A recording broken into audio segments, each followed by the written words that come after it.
మరి అపార్థం చేసుకున్న మరొక మాటని మనం చూడగలిగితే పిల్లరా, ద్వితీయోపదేశ కాండము 32వ అధ్యాయం 18వ వచనంలో మనం చూడగలిగితే, నిన్ను పుట్టించిన ఆశ్రయ దుర్గమును విసర్జించితివి, నిన్ను కనిన దేవుని మరచితివి, నిన్ను కనిన దేవుని మరచితివి అనే ఈ మాటను ఆధారం చేసుకొని దేవుడు మనల్ని కన్నాడు, లిటరల్గా కన్నాడు, కాబట్టి మనం దేవుడి నుంచి వచ్చిన వారము అని చెప్తున్నారు. పిల్లరా, ఇక్కడ దేవుడు లిటరల్గా కనిన విషయాన్ని మాట్లాడుతున్నాడా, లేకపోతే ఆధ్యాత్మికంగా కనటం గురించి మాట్లాడుతున్నాడా అనేది మనము ఆలోచించాలి. పిల్లరా, ఇక్కడ మనం చూడగలిగితే నిన్ను పుట్టించిన ఆశ్రయ దుర్గమును నీవు విసర్జించితివి అన్నాడు. అంటే దేవుడు మనల్ని పుట్టించాడు.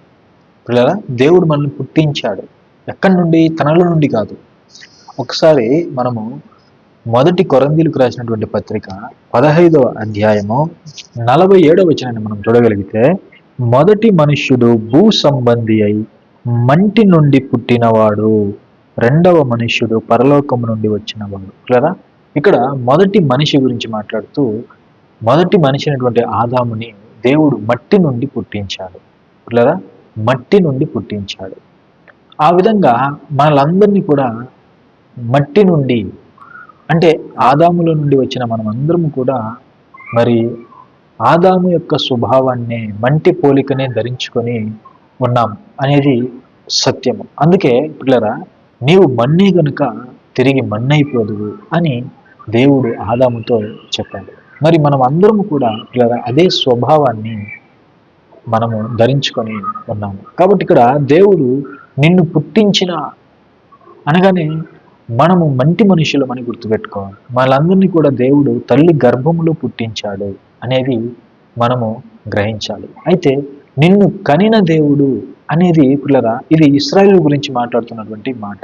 ఇది లోకములో అందరి గురించి రాయబడుతున్న మాట కాదు, కానీ ప్రత్యేకంగా ఇశ్రాయేలు జనాంగం గురించి రాయబడుతున్నటువంటి మాట. పిల్లరా, ఇది మనము గుర్తెరగాలి. ఇది ఆధ్యాత్మిక పుట్టుక గురించి మాట్లాడుతున్నాడు. ఒకప్పుడు ఇశ్రాయేలీయులు ఎక్కడ ఉన్నారు? ఐగుప్తు బానిసత్వంలో ఉన్నారు. అయితే దేవుడు ఆ బానిసత్వం నుంచి వారిని విడిపించాడు మోషే ద్వారా.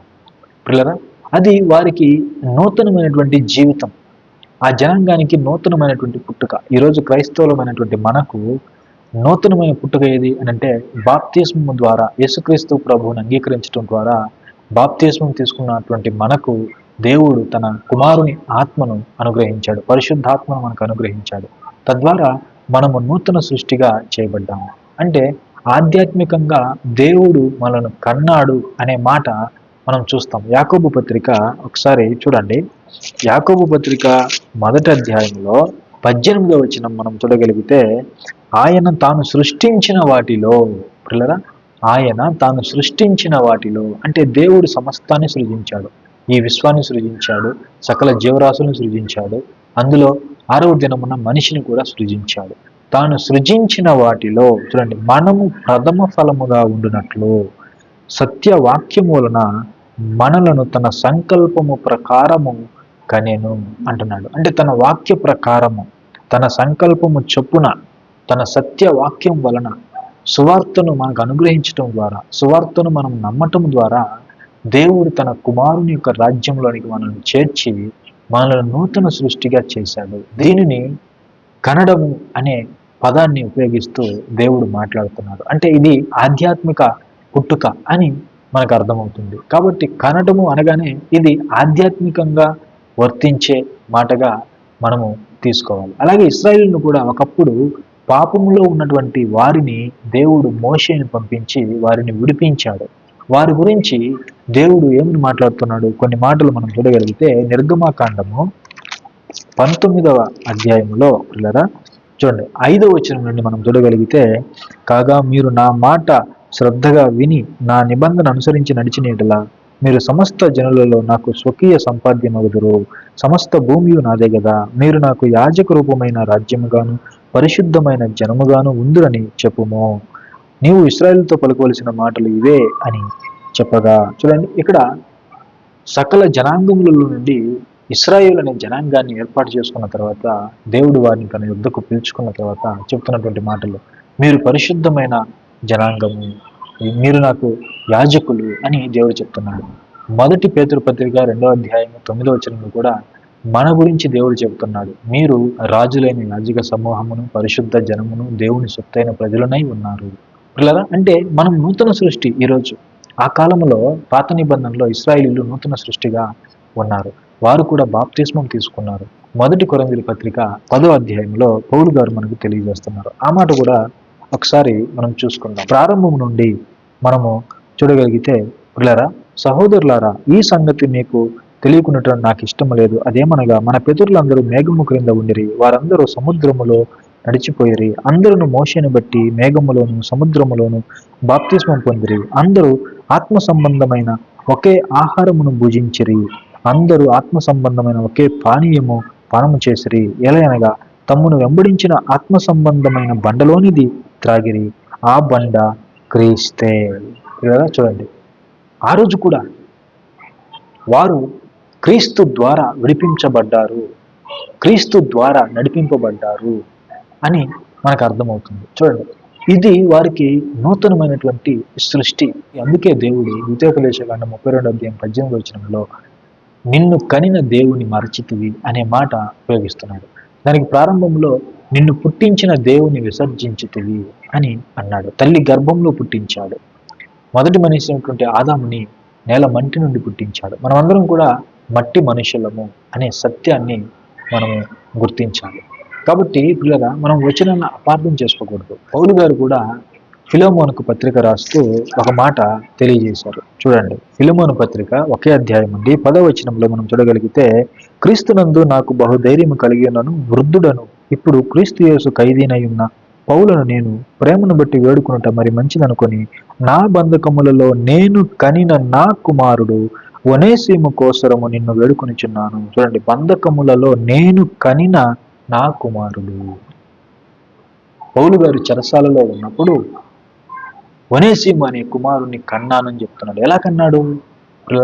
సువార్త ప్రకటించటం ద్వారా నూతన సృష్టిగా మార్చాడు. వాక్యం ద్వారా నూతన సృష్టిగా క్రీస్తు రాజ్యంలోనికి సువార్త ప్రకటించడం ద్వారా మార్చి ఒనేసిముని విశ్వాసిగా మార్చి దేవుని రాజ్యంలోనికి ప్రవేశపెట్టాడు. దాని గురించి మాట్లాడుతూ కనడం అనే మాట ఉపయోగిస్తున్నాడు. అంటే ఇది ఆధ్యాత్మిక పుట్టుక. ఇశ్రాయేలుది కూడా ఆధ్యాత్మిక పుట్టుక, క్రైస్తవులది కూడా ఆధ్యాత్మిక పుట్టుక, ఒనేసిముది కూడా ఆధ్యాత్మిక పుట్టుక. ఈ మాటను బట్టి మనందరిది కూడా ఆధ్యాత్మిక పుట్టుక. సువార్తను ఎవరైతే అంగీకరించి క్రీస్తుని సురక్షకునిగా అంగీకరించి ఎవరైతే క్రీస్తు రాజ్యములో దేవుని రాజ్యంలో చేర్చబడ్డారో వారందరినీ కూడా దేవుడు తన సువార్త ద్వారా కంటున్నాడు అని మనకు అర్థమవుతుంది. కాబట్టి పిల్లల వచనాలను మనం అపార్థం చేసుకొని ఆదాము కూడా దేవుని నుంచి వచ్చిన వాడే, ఆదాము కూడా క్రీస్తుతో సమానుడే, సొంత కుమారుడే అని ఒకవేళ మనం అనుకుంటే ఆదాము సొంత కుమారుడని కానీ మానవ జాతి సొంత కుమారులని కానీ వాక్యంలో ఎక్కడా లేదు. పిల్లరా, యోహాను సువార్త 5వ అధ్యాయం 18వ వచనంలో దేవుడు నా సొంత తండ్రిని యేసుప్రభులు వారు చెప్పారు. రోమాపత్రిక 8వ అధ్యాయం 4వ వచనంలో దేవుడు తన సొంత కుమారుని పాప శరీరాకారంతో పంపాడు. 32వ వచనంలో దేవుడు తన సొంత కుమారుని మన కొరకు అనుగ్రహించాడు అని రోమపత్రిక 8వ అధ్యాయం 32వ వచనంలో ఉంది. దేవునికి సొంత కుమారుడు ఒకే ఒక్కడు, ఆయన యేసుక్రీస్తు ప్రభు. అందుకే ఆయన దేవుడు, ఆయన దేవునితో సమానుడు. కాబట్టి ఈ సత్యాన్ని మనం గ్రహించాలి. చివరిగా ఒక అద్భుతమైన మాటని మీకు మరలా జ్ఞాపకం చేసి నేను ముగిస్తాను. ఒకసారి మనము ఆదాము వంశావళి మనం చూడగలిగితే పిల్లరా, ఆదికాండము 5వ అధ్యాయము ప్రారంభం నుండి మనం చూడగలిగితే ఇక్కడ దేవుడు ఆదాము పుట్టుక గురించి ఏం మాట్లాడుతున్నాడో మనం చూద్దాం. ఆదాము వంశావళి గ్రంథము ఇదే. దేవుడు ఆదామును సృజించిన దినమున, చూడండి, సృజించిన దినమున, పిల్లరా, లిటరల్గా కనిన దినమున అని చెప్పటం లేదు. సృజించిన దినమున దేవుని పోలికగా అతన్ని చేసెను అంటున్నాడు. దేవుని పోలికగా అతన్ని లిటరల్గా దేవుడు చేశాడు, సృజించాడు. లిటరల్గా కనలేదు, లిటరల్గా సృజించాడు, చేశాడు. పిల్లరా, మనకు అర్థమవుతుంది కదా. దేవుడు నేలమంటి నుండి నరుని నిర్మించి నాసికారంధ్రములలో జీవవాయువుని ఊదగా జీవశ్వాసను ప్రవేశపెట్టాడు. అంటే నేల మంటి నుండి నరుని నిర్మించాడు, చేశాడు అనేది మనకు అర్థమవుతుంది. అయితే ఆదాము యొక్క పిల్లల గురించి మనం చూడగలిగితే దేవుడు ఏమంటున్నాడో ఒకసారి మనం చూద్దాం. 3వ వచనం నుండి ఆదాము 130 ఏండ్లు బ్రతికి తన పోలికగా తన స్వరూపమున కుమారుని కని అతనికి సేతు అని పేరు పెట్టాను. ఇది లిటరల్గా కంటున్నాడు. అంటే తనలో నుంచి సేతు వచ్చాడు. ఇది లిటరల్గా కనటం. పిల్లరా, మనం గ్రహించాలి. ఆదాము నుండి సేతు వచ్చాడు, కానీ ఆదాము దేవుళ్ళ నుంచి రాలేదు. దేవుడు నేరుగా తనలో నుంచి ఆదాముని కనలేదు, సృజించాడు. ఆదాము హవ్వలను సృజించాడు, లిటరల్గా వారిని సృజించాడు, కనలేదు. అయితే ఆదాము సేతు గురించి మనం ఆలోచన చేస్తే ఆదాము సేతుని కన్నాడు. అయితే దేవుడు ఆదామును లిటరల్గా కన్నట్టుగా మనకు వాక్యములో లేదు. కాబట్టి పిల్లల ఈ సత్యాన్ని మనం తెలుసుకోవాలి. మనమందరం కూడా సృజించబడినటువంటి కుమారులు. దేవుడు తన అపరిమితమైనటువంటి కృపను బట్టి తన ఒకే ఒక కుమారుడైన క్రీస్తు ద్వారా మనలందరినీ కూడా దత్తత తీసుకున్నాడు.